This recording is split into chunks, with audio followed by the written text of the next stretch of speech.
오늘 74장 말씀을 보면 사실은 나라에 대한, 특별히 고통받고 있는 일에 대한 하나님께 아뢰는 내용으로 기록되어 있는 바로 그러한 내용입니다. 이 아삽의 마스길이라고 되어 있는데, 이 아삽이 과연 누구냐, 그리고 이 시가 언제 쓰여졌느냐 할 때 대부분의 공통적인 의견은 아마 바벨론 포로를 배경으로 해서 기록된 시일 것이다. 그러면 아삽은 다윗 시대의 사람인데 이거 어떻게 통하지? 아삽이지만 그러나 그 다윗 시대의 아삽이 아니고 그의 후손 가운데 한 명이 지은 시일 것이다, 이렇게 추정하고 있습니다. 물론 이 가운데 회당이라는 표현이 나오는 것을 통해서 훨씬 더 이후에 지어진 시일 것이다 라고 추정하기도 하지만, 신학 성경학자들의 대부분은 바벨론 당시에 있었던 그 당시의 고통을 배경으로 하고 있는 시다, 이렇게 기록을 하고 있습니다. 이 내용은 여러분들이 읽으신 것처럼 하나님 이 어려움으로부터, 이 문제로부터 우리를 구원하여 주십시오, 그것이 주된 내용이에요. 그런데 그 내용을 이야기하면서 어떤 점을 이야기하고 있는가 하면, 하나님께서 함께 해주셔서 하나님의 도우심으로 말미암아 이스라엘 백성들이 회복되는 것은 물론이거니와 하나님의 명예가 다시 회복되었으면 좋겠습니다. 이 땅에 떨어진 하나님의 명예가, 하나님의 그 존귀하신 이름이 다시금 거룩히 여김을 받으면 참 좋겠습니다. 이러한 마음을 가지고서 기도하고 있는 것을 보게 됩니다.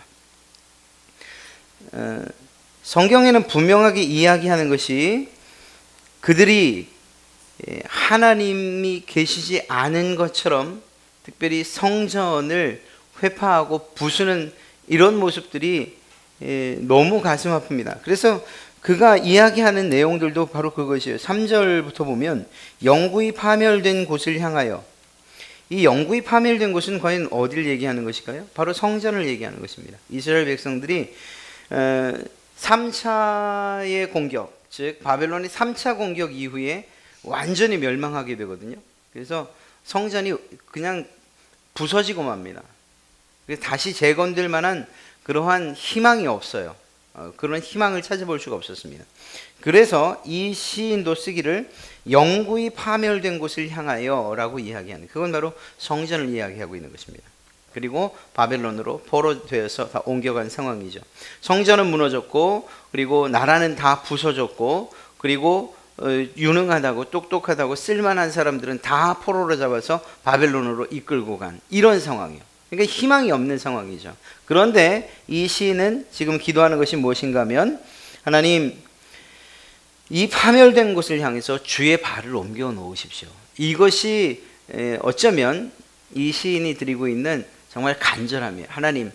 하나님께서 다시 그 성소를 회복하시고, 성전을 회복하시고 그곳에 임재해 주십시오라는 그러한 표현이에요.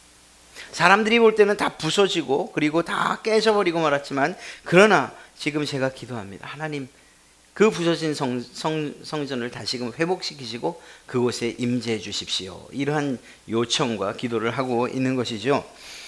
그런데 그 성소에 대해서 이야기하기를 뭐라고 이야기하는가 하면, 3절 후반부에 원수가 성소에서 모든 악을 행하였습니다. 바벨론 이 인간들이 우리 이 성소를 그냥 두지 않았습니다. 아주 무시를 하고 그리고 박살을 냈습니다. 이야기하는 것이 무엇입니까? 4절에 주의 대적이 주의 회중 가운데서 떠들며 조롱했다는 거죠. 크게 떠들었다는 거예요. 그러면서 자기들의 깃발을, 즉 자기들 나라의 그 길을 성전에다 세우면서 자신들의 승리의 표적으로 삼았습니다. 그리고 5절에 그들은 마치 도끼를 들어 삼림을 베는 사람 같으니이다. 즉 그런 도끼를 들어서 성소 모든 것들을 다 부셨습니다. 이제 그들이 6절 도끼와 철퇴로 성소의 모든 조각품을 쳐서 부수고, 성소 안에 있는, 성전 안에 있는 모든 조각물들, 사실 조각물들이라기보다는 거기에 떡상 뭐 혹은 금 향로, 또 촛대 뭐 혹은 그 법궤 혹은 시은소 기타 등등 또 그 기둥들 이런 모든 성전 안에 있는 모든 기물들을 이야기하는 거죠. 이것들을 도끼와 철퇴로 부숴서 결국 다 망가뜨렸습니다. 그리고 뭐라고 하죠? 7절 말씀을 보면 주의 성소를 불사름에 주의 이름이 계신 곳을 더럽혀 땅에 엎었나이다. 불살라 오셨다는 거예요. 그러니까 성전이 지금 남아있는 상황이 아닌 거예요. 이 상황을 이야기하면서 결국 이가 이야기하는 건 뭐냐면 7절 중반에 주의 이름이 계신 곳을 더럽혀, 주의 이름이 계신 곳을 더럽혔다는 거예요. 주의 이름이 계신 곳, 바로 성전, 하나님의 임재의 장소인 그곳을 완전히 더럽혔다는 것을 이야기하고 있는 것이죠. 하나님의 명예가 이렇게 실추될 수 있습니까? 하나님이 어떤 분이신데 이렇게 모욕 당하실 수 있으십니까? 이러한 이야기들을 지금 하고 있는 것입니다. 그리고 그러한 이야기들을 통해서 하나님 다시 그 무너진 짓밟힌 성전에 임재하여 주십시오. 다시 회복시켜 주십시오. 이러한 요청을 하고 있는 것이죠. 그것이 바로 이 시인의 기도의 제목입니다. 그리고 나서 그 이야기를 할 때에 무엇이라고 하는가 하면 10절 말씀을 보면 하나님이여 대적이 언제까지 비방하겠으며 원수가 주의 이름을 영원히 능욕하리까. 지금 능욕당하고 있다는 거죠. 누가? 하나님의 이름이 능욕당하고 있다는 거예요. 이 시인의 입장에서 보면 자신들이 고통당하는 것 그것보다도 지금 바벨론 사람들에 의해서 우리가 즉 그 성전이 회파되고 그리고 무너지고 그리고 그곳에 하나님이 계시던 그곳에 지금 모욕을 당하고 있습니다. 그래서 하나님이 지금 능욕을 당하고 계시고 하나님의 이름이 실추됐고 명예가 땅에 떨어졌습니다. 이것에 대해서 기도의 제목으로 삼고 있는 것이죠. 11절에 주께서 어찌하여 주의 손 곧 주의 오른손을 거두시나이까. 주의 품에서 손을 빼어내어 그들 멸하소서. 이것이 이 시편 기자의 최종적인 목표예요. 하나님 저들을 멸해 주십시오. 그리고 하나님의 명예가 회복되기 원합니다. 그러면서 이제 12절에 하나님은 과연 어떤 분이시냐. 하나님은 왕이시다. 사람에게 구원을 베푸시는 왕이시라는 사실을 분명히 선포하고 그리고 그 왕이신 하나님, 이스라엘의 주인 되신 그 하나님께서 이 땅을 회복시켜 주시옵소서 라고 말하면서 그 다음에 13절부터 하나님의 능력이 나타났던 사건들을 이야기하는 거예요. 예전에 이렇게 역사하지 않으셨습니까? 이렇게 역사하지 않으셨습니까? 그 하나님, 지금도 그 하나님의 놀라운 역사하심을 기대합니다. 그리고 이야기하는 것이 주께서 주의 능력으로 바다를 나누시고 로부터 시작합니다. 여러분 바다를 나눴다. 이게 어떤 사건들을 이야기하고 있는 걸까요? 그렇죠. 출애굽 당시에 하나님께서 행하셨던 홍해를 가르신 그 일입니다. 그렇게 본다면 지금 이 13절부터 기록된 건 출애굽에 관한 내용들이 대부분이에요. 주께서 주의 능력으로 바다를 나누시고 불 가운데 용들의 머리를 깨뜨리셨으며. 불 가운데 용들의 머리를 깨뜨리셨다. 이 물 가운데에서. 이건 뭘까요? 바로왕을 진멸시키시고 그리고 그들의 군대를 엎으신 걸 이야기하시겠죠. 리워야단의 머리를 부수시고 그것을 사막에 사는 자들의 음식물로 주시되. 리워야단은 하나님을 대적하는 그러한 뱀 혹은 용을 의미하는 것이거든요. 이러한 상황 가운데서 하나님이 하나님을 대적하는 자들을 그냥 두지 않으셨다는 사실을 이야기하고 계십니다. 그리고 무엇이라고 하죠? 15절 주께서 바위를 쪼개어 큰 물을 내시며. 그렇죠. 이것도 역시 하나님께서 하신 그러한 일들로 볼 수가 있죠. 하나님께서 이스라엘 백성들을 그렇게 먹이셨다는 거예요. 마시우게 하셨다는 거죠. 주께서 늘 흐르는 강들을 마르게 하셨습니다. 낮도 밤도 주의 것이라. 하나님의 그러한 하나님의 것, 그리고 그들을 인도할 때 무엇을 이용하시는가? 불기둥과 구름기둥을 이용해서 그들을 인도하셨다는 것을 알 수가 있습니다. 그러니까 낮도 밤도 다 하나님의 것이라는 것을 이야기하고 있는 것이죠. 이러한 일들을 통해서 우리는 무엇을 알 수 있는가 하면 결국 하나님께서 이스라엘 백성들을 출애굽시키실 때 보이셨던 그 능력, 그때 보이셨던 그 능력으로 지금 우리를 구원해 주십시오라고 하는 이러한 이 시인의 요청을 보게 되는 거예요. 우리도 그렇게 기도하잖아요. 우리에게 무슨 문제가 생기잖아요. 어려운 일이 생기잖아요. 그러면 어떻게 기도하죠? 하나님, 내게 역사하셨던 그 하나님, 그 언젠가 이러한 기적으로 내게 역사하셨던 하나님, 우리가 그렇게 기도하죠. 하나님께서 하셨던 그 일들을 이야기하면서 하나님의 또 다른 능력과 그리고 그분의 일하심을 기대하는 것입니다. 그것이 우리가 기도하는 방식이에요. 그리고 또 하나님께서 우리에게 요구하고 있는 방식이기도 해요. 너희는 나를 기억하라. 이 기억이라는 건 단지 하나님이 어떤 분인가 하는 것만 기억하는 것이 아니고 그 하나님이 내게 내 삶에 어떤 일들을 베푸셨는가 하는 것들을 기억하는 것을 포함하는 거죠.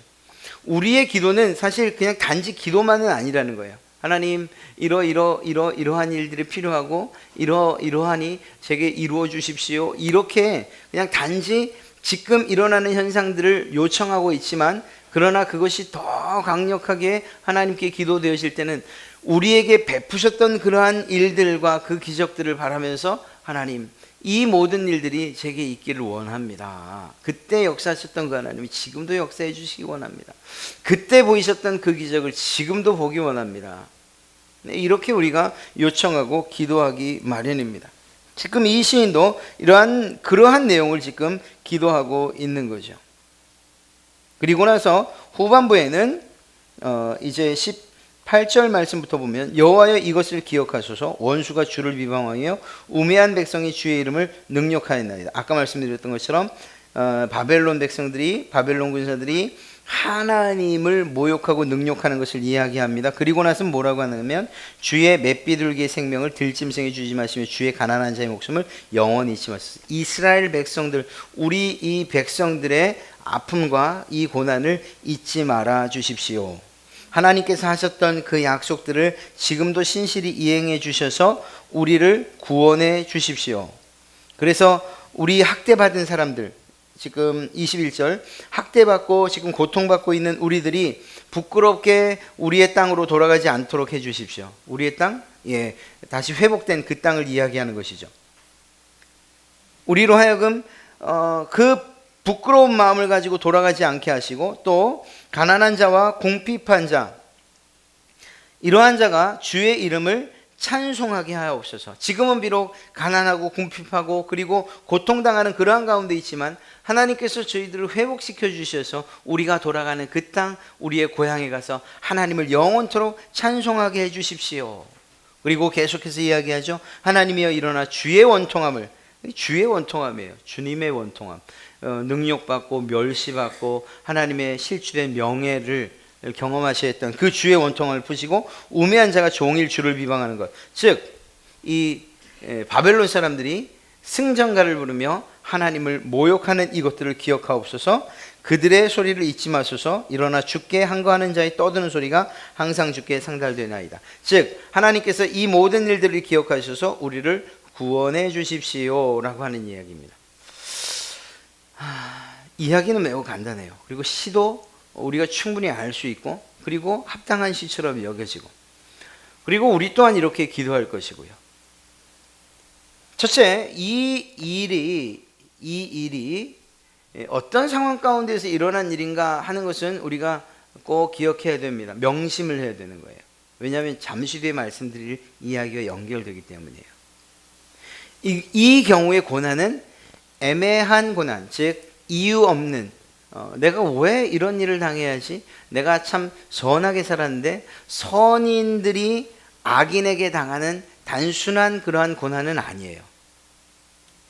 더 정확하게 이야기하라고 한다면 이러한 배경, 이러한 역사적인 배경, 포로됨과 그리고 나라의 멸망이 일어날 수밖에 없었던 이유는 이스라엘 백성들의 범죄에 기인하고 있는 것입니다. 죄 때문에. 그들이 지은 죄값을 하나님께서 갚으시는 거예요. 그런 면에서 우리는 이 두 가지를 좀 비교해 볼 필요가 있습니다. 그게 무엇인가 하면 하나님께서 이 이스라엘 백성들의 기도를 들으셨을 때에 과연 여러분이나 제가 하나님이었다면 먼저 요구할 게 있었을 텐데 그게 무엇이었을까 하는 거예요. 이 아삽의 시가 잘못됐다는 것 아닙니다. 우리가 이렇게 기도할 수 있어요. 그러나 이 아삽도 분명히 그 사실들을 깨달았을 것입니다. 사실 이 부분에 아쉬운 게 있어요. 이제 시편에서 어떤 시를 이야기하면서 아쉬운 게 있다 이렇게 이야기하기는 참 이 시인을 모독하는 이야기이기 때문에 제가 이렇게 쉽게 이야기할 수는 없습니다만, 그러나 성경을 읽는 저로서는 많이 아쉬워요. 무엇인가 하면 출애굽기와 출애굽의 사건과 그리고 지금 이 바벨론 사건을 이야기하면서 이때 구원하셨던 하나님 지금도 구원해 주십시오라고 요청하고 있죠. 그런데 이 두 사건이 사실은 매우 다르다는 것을 우리가 알아야 됩니다. 출애굽 사건과 바벨론 사건이 매우 다르다는 거예요. 일단 어떤 점에서 다른가 하면 출애굽 사건은 일단 같은 점부터 얘기해 볼까요? 같은 점이라고 한다면 하나님께서 모욕당하시고 하나님의 명예가 실추된 것, 이 두 가지는 같아요. 이것은 같아요. 그래서 하나님 편에서 그것들을 갚으실 필요가 있으셨어요. 이 출애굽 사건에서의 하나님은 우리 하나님은 어떻게 모욕을 당하십니까? 바로에게 정말 무시를 당하죠. 너무 많은 무시를 당하죠. 하나님이 직접 바로에게 나타난 것은 아니지만 하나님의 말씀을 가지고 바로 앞에 섰던 그 모세와 그 아론을 얼마나 멸시하는지 알 수 없어요. 약속을 밥 먹듯이 번복해요. 10번씩이나 말이에요. 그리고 위협하기도 하고, 더 나아가서는 이스라엘 백성들조차도 이 모세를 향해서 손가락질을 하고, 왜 쓸데없는 짓 해가지고 우리를 이렇게 고생시키냐, 니들이 아무 얘기만 하지 않았어도 우리가 이렇게 이 노동을, 이 일을 더 힘들게 하진 않았을 텐데, 우리 잘 살고 있는데 왜 우리를 뭐 구원한다느니 해방시킨다느니 쓸데없는 일을 해가지고 바로왕이 그냥 화가 나서 집도 주지 않고 지푸라기도 주지 않고 예전처럼 벽돌은 똑같이 만들라는 이런 말도 안 되는 명령을 해서 우리를 괴롭히느냐, 이렇게 원망을 할 지경이었지 않습니까? 자신들을 구원해 주시기 위한 하나님의 뜻을 가지고 온 바로 그들. 그러니까 하나님께서 이 모세와 함께 하셨어요. 그리고 모세는 이 하나님의 명령을 들고 나갔어요. 그런데 그것에 대한 대적을 누가 했느냐? 바로가 했고, 그리고 바로의 궁 사람들이 했고, 그리고 이스라엘 백성들까지도 하나님 그 명령에 대해서 무시하고 그리고 조롱했어요. 그리고 대적했죠. 그런 면에서는 같아요. 하나님의 성소가 완전히 부서지고 무너지고 깨지고 불타버리고, 그리고 그곳에서 크게 웃고 떠드는 포악자들의 웃음소리와 그리고 꽂혀진 깃발을 통해서 하나님이 매우 약한 것처럼, 하나님이 아무런 힘이 없는 것처럼 하나님의 명예가 땅바닥에 뚝 떨어진 것, 이런 상황들이 벌어진 거예요. 여기나 저기나 똑같이 출애굽 상황과 이 상황이. 그런데 달라요. 출애굽 사건에서는 하나님이 그 실추된 그 명예를 직접 회복시키셔요. 그래서 하나부터 10까지 이 모든 재앙 하나하나마다 하나님께서 직접 관여하셔서 그 일들을 확실하게, 그래서 바로가 강한 것이 아니고 네가 섬기는 신들이 강한 것이 아니고 내가 강하다는 사실을 하나님이 완전하게 보이신다고요. 우리가 출애굽 이야기할 때에 살펴봤지만 출애굽의 첫 번째부터 10가지의 모든 재앙들은 그 이집트 사람들이 섬기던 신들과 관계가 되어 있어요. 나일강에 해당하는 신, 그리고 개구리 모양을 했던 신, 혹은 땅의 신, 티끌을 가지고 이를 만들었으니까 그 땅의 신, 그 다음에 하늘과 대기의 신, 또 곤충을 막아주는 신, 또 생명을 주는 신, 기타 등등. 이렇게 이 10가지 재앙들은 이집트 사람들이 섬기는 모든 신들과 관계되어 있어요. 그러니까 바로 왕의 생각에는 우리의 신들, 우리 이집트의 신들이 너희 이방 민족의 신과 같겠냐. 사실 바로 입장에서 볼 때 하나님이란 도대체 이 보도 듣보잡 신이에요. 진짜 보도도 못한 신이에요. 그렇지 않겠습니까? 이스라엘 사람들의 시작이 어떻게 됐습니까? 이집트에서 살게 된 이스라엘 이 사람들의 시작, 70명, 고작 70명이 고센이라고 하는 그러한 땅에, 그것도 바로 왕이 하사를 한 땅이에요. 그 땅에 70명이 와서 살던 사람들이라고요. 엄밀히 보면 지금은 200여만 명이나 되는 사람들로 늘어났지만, 처음을 이야기한다면 70명 믿는, 어디서 왔는지도 모를 70명 작은 한 가족 혹은 가문이 믿는 신, 그것에 불과한 거예요. 그런데 어느 날 갑자기 하나님이라는 그분의 이름을 가지고 와서, 하나님께서 이제 내 백성들이 나를 섬기고 나에게 예배하기를 원한다, 이제 내보내줘라, 이렇게 말하니까 애굽 사람 입장, 애굽 왕의 입장에서 말이 안 되는 거예요. 애굽 왕국을 보내는 거예요. 애굽 왕, 지금 이 이뤄놓은 나라를 보내는 거예요. 애굽이 그렇게 왕성해지고 그리고 부강해지고 그러한 강대국이 될 수 있었던 이유를 이 바로 왕은 어디서 찾았습니까? 자기들의 신들에서 찾는 거죠. 생명의 근원과도 같은 물줄기, 그 나일강을 우리에게 준 신, 생명의 신,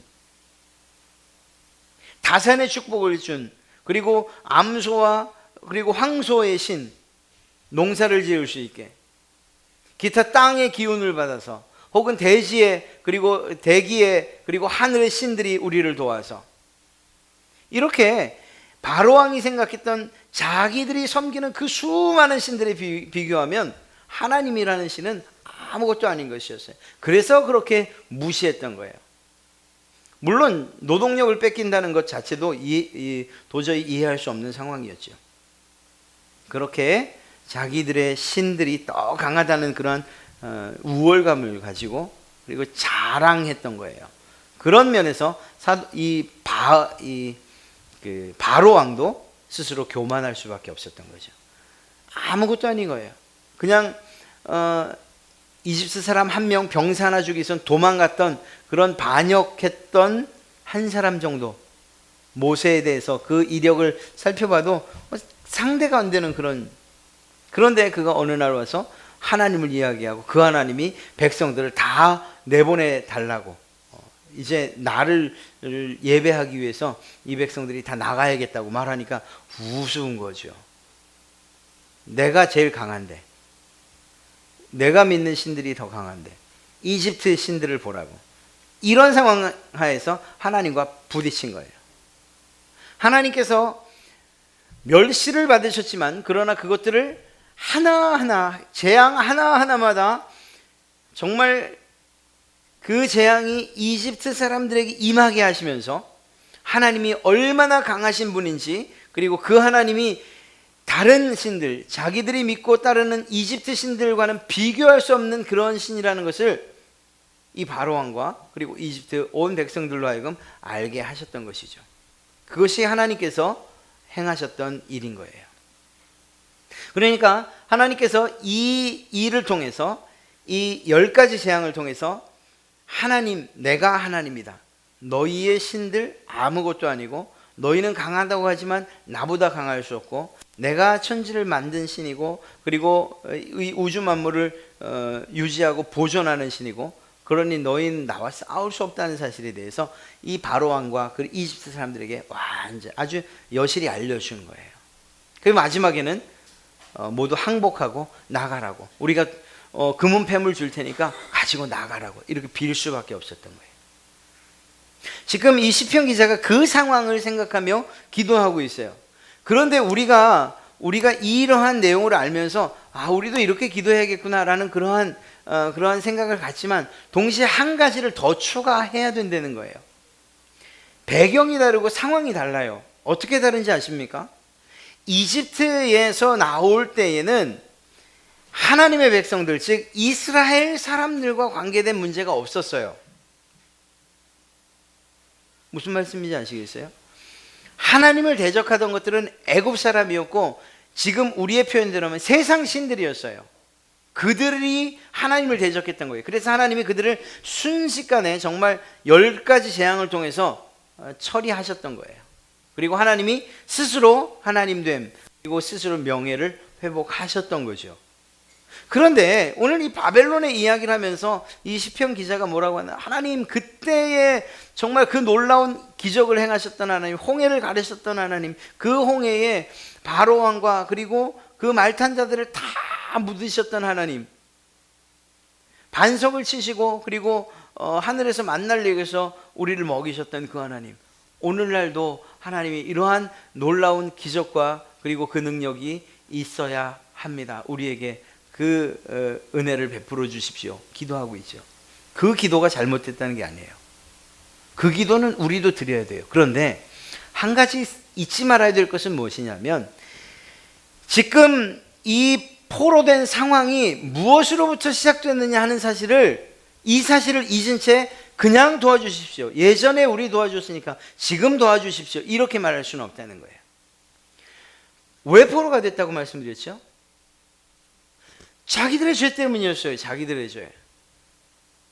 그러니까 더 정확히 말하면 하나님께서 지금 바벨론을 사용해서 이스라엘을 공격하게 하시고 포로 삼게 하신 거예요.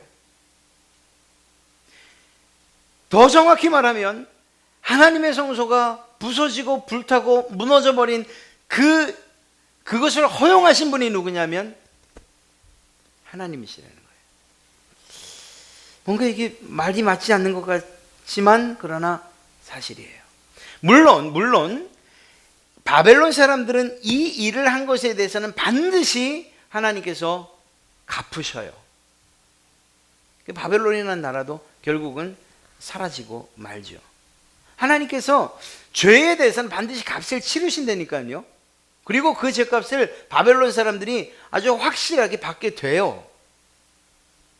그러나 그것을 차치하고 제외시키고 성소가 불탔다, 이스라엘 백성들이 포로 잡혀갔다, 그리고 그들의 집들과 그들의 살던 삶의 터전들이 모두 무너져 버렸다, 이것은 결국은 하나님께서 허락하셨기 때문이라는 것을 우리는 인정할 수밖에 없어요. 왜? 그들의 죄 때문에. 그러면 하나님께서 인정하신 게 맞냐? 맞죠. 예레미야서를 한번 보세요. 다른 선지자들의 글들을 한번 보세요. 예레미야 선지자가 왜 그 동료 선지자들, 동료라고는 할 수 없죠, 거짓 선지자들이니까, 자기들의 동족들에게 손가락질을 당하고 비아냥거림을 당하고 그 거짓 선지자들한테 침뱉음을 당하고 조롱당하고 뺨을 맞았죠. 이유가 뭐였어요? 이제 이스라엘은 멸망한다, 바벨론의 포로가 될 것이다, 그러니 너희 엄한 짓, 이집트에 찾아가서 이집트 원조를 요청하거나 그들과 이렇게 군사적 동맹을 맺어서 바벨론과 싸워보려고 하는 그런 어리석은 짓 하지 마라. 하나님께서는 이미 바벨론을 통해서 우리 민족을 치기로 결정하셨으니까 그런 쓸데없는 짓 하지 마라, 이렇게 이야기한 거예요, 예레미야가.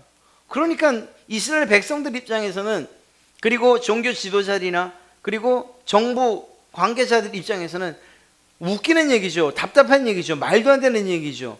자기 나라를 멸망한다고, 하나님께서 지금 우리가 하나님을 믿고 있는데 그 하나님이 우리를 멸망시킨다고 이야기하니까 말이에요. 그러나 하나님은 이미 결정을 하셨다니까요. 그때 예레미야가 선포했던 게 그거예요. 하나님은 너희를 멸망시키기로 결정했어. 바벨론이 너희를 공격해 올 것이고, 그리고 너희는 바벨론에 철저히 짓밟히게 될 것이고 포로가 될 것이고 하나님의 성전도 다 무너지고 말 것이야, 이렇게요. 예레미야 혼자서 그런 이야기를 할까요? 선지자는 모름지기 하나님께서 전해주신 이야기를 하게끔 되어 있어요. 그렇게 본다면 이것은 하나님의 뜻이었어요. 물론 그 이유가 무엇이냐라고 한다면 말씀드린 것처럼 이스라엘 백성들의 죄 때문이었죠. 하나님께서 그 죄를 갚으시는 방법을 바벨론을 통해서 갚으신 거예요. 그 과정 가운데서 하나님의 성전도 회파되고 자기들의 삶의 터전도 무너지고 그리고 살던 그 모든 집들, 기타 등등 모든 것이 불타고 그리고 잡혀가고 하는 이런 일들이 벌어진 거죠. 자, 이런 상황 가운데도 역시 변함없는 건 하나님의 명예가 실추됐다는 것만큼은 틀림이 없어요. 그런데 그 이유가 달라요. 아까는 이방신들의 대적에 의해서였지만 지금 이 바벨론 이 사건은 하나님의 백성들, 하나님께서 택하신 백성들에 의해서 하나님의 명예가 실추된 거예요. 뭐가 다 틀린지 아시겠습니까? 지금 오늘날로 이야기를 해볼까요? 예수 믿는다고 하는 많은 성도들 혹은 중직자들 혹은 교육자들, 목사들 혹은 정말 교회, 이 한국 교회를 좌지우지할 수 있다고 하는 그런 큰 이름 있는 교회들, 그리고 이름 있는 목사님들, 다 그렇진 않지만 그러나 어떤 분들의 그 정말 실수 혹은 죄들 때문에 교회가 얼마나 위험한 지경 혹은 이 전도조차 할 수 없는 그런 상황들에 빠집니까? 얼마 전에도 그런 이야기 있었잖아요. 얼마 전에도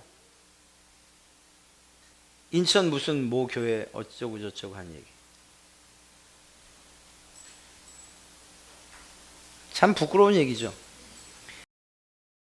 그것 때문에 얼마나 많은 사람들이 피해를 보는지, 믿는 사람들 선하게, 그리고 하나님의 뜻대로 믿는 사람들, 그리고 교회들이 얼마나 피해를 보는지요. 이게 다른 게 아니고 하나님의 명예가 실추되는 것 아니겠습니까? 사실 조심스러운 건 우리도 원하든 원치 않다는 혹은 실수를 해도 이런 상황에 빠질 수 있어서 우리가 마치 누군가를 이렇게 정죄하듯이 말할 수는 없어요. 그렇게 이야기하고 싶은 생각도 없고요. 단지 그 사건을 보면서 우리가 하나님 앞에서 잘 해야 한다는 사실만큼은 변함이 없는 거죠. 왜냐하면 우리가 그냥 그저 선하게 사는 것, 착하게 사는 것, 잘 사는 것, 그래서 내가 당신은 정말 괜찮은 사람입니다 라고 이런 칭찬을 듣기 위해서냐? 그게 아니에요. 여러분들에게는 보이지 않는 명찰이 하나 달려있다니까요. 예수 믿는 사람 혹은 성도 혹은 그리스도인, 여러분들의 눈엔 보이지 않고 우리들 눈엔 보이지 않지만 어쩌면 빨간 띠를 두르고 있는 것처럼 우리가 그리스도인이라는 것을 드러내고 살고 있어요. 그리고 믿지 않는 사람들이나 혹은 우리를 비방하려는 사람들은 우리의 삶을 매우 주시하고 있다는 거죠. 그래서 혹시라도 문제가 생기면 우리가 비방받는다면 참 좋은데 이것이 그 단계를 넘어서서 하나님의 명예가 실추되는 데까지 간다는 거예요. 오늘 이스라엘 백성들이 범했던 죄가 무엇이냐면 바로 그거예요. 하나님께서 명령하신 일들을 짐짓 지키지 않고 하나님께서 내리신 그 율법들을 지키지 않고 의도적으로 죄를 짓는 것을 통해서 하나님을 멸시했어요. 하나님의 백성들이 하나님을 멸시했어요. 하나님의 자녀인 이스라엘 백성들이 하나님을 무시했고, 하나님의 명예가 떨어진 것은 다른 사람, 이 짓밟힌 것 때문이 아니고 더 정확히 말하면 이스라엘 백성들, 하나님의 택하신 자들이 하나님의 명예를 실추시켰던 거예요. 이건 단지 나타난 결과일 뿐이에요. 그렇게 본다면 이스라엘 백성들 이 아삽의 기도에서 물론 그런 마음을 가지고 했을 것입니다만 표현되어야 되는 게 무엇이냐 하면 하나님의 그 떨어진 명예가, 그리고 이 짓밟힌 성소, 하나님께서 다시금 그 성소에 발을 디디시고 그 회복시켜 주시길 원합니다. 그래서 우리가 하나님 앞에 기도합니다. 회개합니다. 우리의 죄를 용서해 주십시오 라고 하는 이 기도가 포함이 되어야 된다는 거예요. 지금 일어나고 있는 많은 일들, 들려온 소문들, 이건 다 차치하고 그냥 나 하나가 하나님 앞에서 어떻게 기도해야 되느냐? 하나님, 내가 잘못한 것 때문에, 내가 정말 실수한 것 때문에, 내가 하나님 없이 살았던 것과 생각했던 것 때문에 하나님의 명예가 이 땅에 떨어지지 않았습니까? 내 죄를 용서해 주십시오. 이것이 우리의 기도의 제목이 되어야 된다는 것입니다. 우리가 날마다 기도하잖아요. 오늘도 기도할 거예요. 하늘에 계신 우리 아버지여, 아버지의 이름이 거룩히 여김을 받으시옵고, 하나님의 이름이 거룩히 여김을 받으시옵고, 하나님의 이름이, 그 거룩한 이름이 명예롭게 취급되어야 되는 거예요. 그런데 이 세상에서는 그렇지 않다는 것을 이야기하는 것이죠. 하나님 나라에서는 지금도 영화롭고 거룩한 이름으로 온 천사들의 찬송과 칭송을 받고 계신 그 이름이 이 땅에서는 멸시를 받고 짓밟히고 침뱉음을 당하고 조롱을 당하여 세상 사람들에게, 그래서 출애굽 당시처럼 믿지 않는 신, 그리고 믿지 않는 사람들에게 그냥 이유 없이 욕먹는 거라면 그러면 차라리 나요. 왜? 하나님이 심판하시면 되니까. 그런데 그보다 더 안타까운 사실은 무엇인가 하면 하나님의 백성이라고 말하고 하나님의 자녀라고 말하는 그 사람들 때문에, 바로 나 때문에 하나님의 명예가 이 땅 가운데서 떨어져 실추되어지고 그리고 사람들에게 짓밟히고 있다면, 그렇다면 우리가 마땅히 회개해야 되는 거죠. 이게 먼저지요. 그렇죠. 그런 면에서 오늘 이 시편 74편 하나님을 향한 이 간절한 소원은 그 베이스에, 그 바닥에 회개를 가지고 가야 되는 거예요. 그렇게 이 74편을 읽는다면 매우 바르고 매우 정확하게 읽는 거예요. 그리고 우리의 삶이 그래야 되는 거죠. 우리가 하나님께서 우리를 창조하신 목적이 무엇이에요? 선하게 살게 하시기 위해서 하나님의 뜻대로 우리를 창조하셨어요. 단지 세상 사람들에게 인정받기 위해서, 야, 넌 정말 예수 믿으니까 착하구나, 선하구나, 야, 넌 법 없이도 살겠구나, 그래서 그 칭찬을 다 내가 온통 듣기 위한 것입니까? 아니에요. 그것도 좋은 효과예요. 예수님을 바르게 믿는 것 때문에 우리가 칭찬받는 건 있을 수 있는 일이에요. 그러나 그게 하나님의 목적은 아니에요. 여러분들이 선하고 바르게 그리고 하나님의 뜻대로 살아가는 그 일을 통해서 우리는 누구에게 영광을 올려드리고 있는 것인가 하면 바로 하나님에게 영광을 올려드리고 있는 것이기 때문인 것이죠. 바꿔 이야기하면 우리에게 주어진 그러한 하나님의 명령에 대해서 우리가 그 명령들을 짐짓 혹은 일부러 듣고도 못 들은 척, 그냥 하나님께서 살라고 하시는 그 삶의 방식들을 잃어버린 채 내가 원하는 방식대로 기독교를 이용하고 하나님을 이용해서 그렇게 살아갈 수 있어요. 그렇게 될 때의 문제가 뭐냐면 하나님의 명예가 땅에 떨어진다는 거예요. 누구에 의해서? 하나님의 자녀들에 의해서 말이에요. 하나님께서 이러한 간구를 하실 때에 만약 여러분들이 하나님이라면 내가 그 일을 했다, 내가 피눈물을 흘리면서 내가 내 성소를 내가 허물었다, 내가 직접 불태운 거다, 무엇 때문에? 너희의 죄 때문에, 이러한 이야기 하지 않으시겠습니까? 그런 면에서 볼 때 오늘 이 74편을 읽으면서 우리가 마음에 새겨야 될 것은 무엇인가 하면 하나님 그분의 명예는 그분이 스스로 지켜가셔요. 그분의 영광은 한이 없으셔서 우리가 그분을 더 영광스럽게 할 수 있는 그런 일들은 없어요. 하나님은 충분히 영화로우신 분이기 때문에 더 영화로움을 받진 않으셔요. 세상 모든 사람들이 성소를 불태우고 하나님을 향해서 삿대질을 해야 된다 해도 하나님의 명예나 하나님의 영광스러움은 조금도 손상되지 않아요. 안타깝게도 우리 믿는 사람들이 그러한 하나님의 그러한 영광스러움과 그리고 하나님의 그 명예를 혹시 떨어뜨리고 있지 않은가? 하나님이 손상되지 않는다는 얘기지 세상 사람들이 그렇게 보지 않는다는 얘기는 아니잖아요. 하나님께서 이 시를 통해서 우리에게 요구하시는 것, 그것은 하나님께서 명예를 회복하는 이 일이 1차적으로는 하나님 스스로 하시는 그러한 일이기도 하지만 두 번째는 우리의 삶, 생활 혹은 삶과 연결된다는 것을 꼭 기억하자는 거예요. 그런 면에서 우리의 삶은 우리가 살아갈 나 하나의 삶이 아닌 거예요. 여러분들이 어린애 가서 말하는 것 혹은 대화하는 모습들 혹은 살아가는 행동들, 얼굴 표정 하나하나, 이 모든 것들이 하나님과 관계되어 있다는 이런 사실들을 기억하고 말하시고 기억하고 이야기하시고 기억하시고 행동하셔야 되는 거예요. 이렇게 우리 스스로 하나님의 영광과 그 명예를 높여드리기 위한 그러한 삶을 우리가 살아갈 때 하나님이 여러분을 기뻐하지 않으시면 누구를 기뻐하시겠냐고요. 사랑하는 성도 여러분, 하나님께서 오늘 말씀을 통해서 우리에게 분명하게 이야기하시는 바가 있는 줄로 믿습니다. 기억하십시오.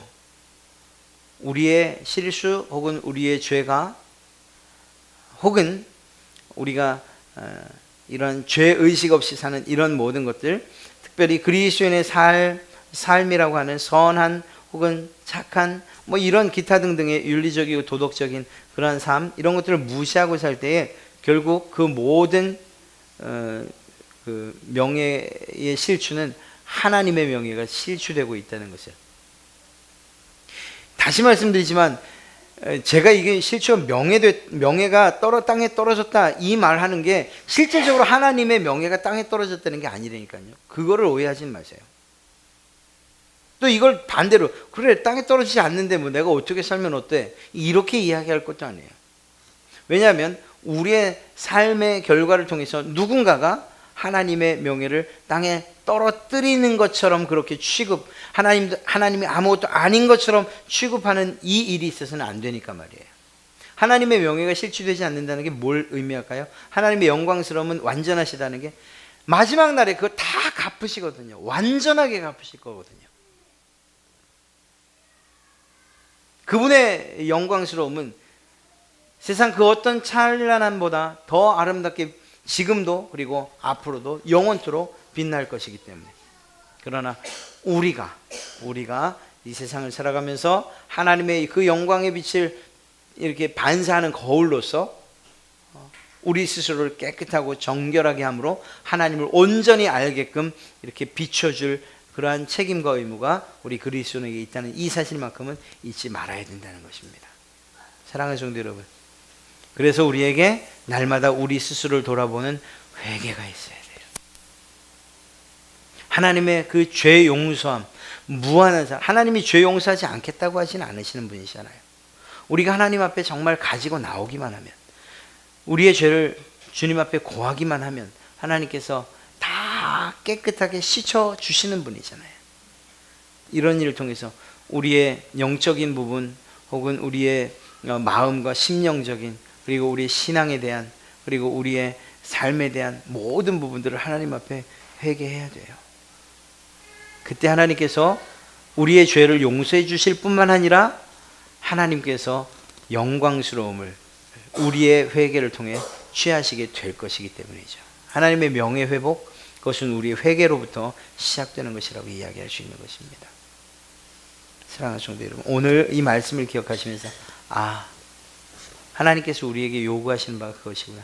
결국 우리가 하나님을 비추는 거울이구나. 이러한 사실들을 꼭 기억하시고 하나님께서 명령하신 대로 그 명령에 합당한 삶을 사시는, 그래서 하나님께서 여러분들에게 크신 은혜와 또 여러분들의 삶의 회복을 주신 그러한 은혜와 복을 누리시기를 주님의 이름으로 축원합니다.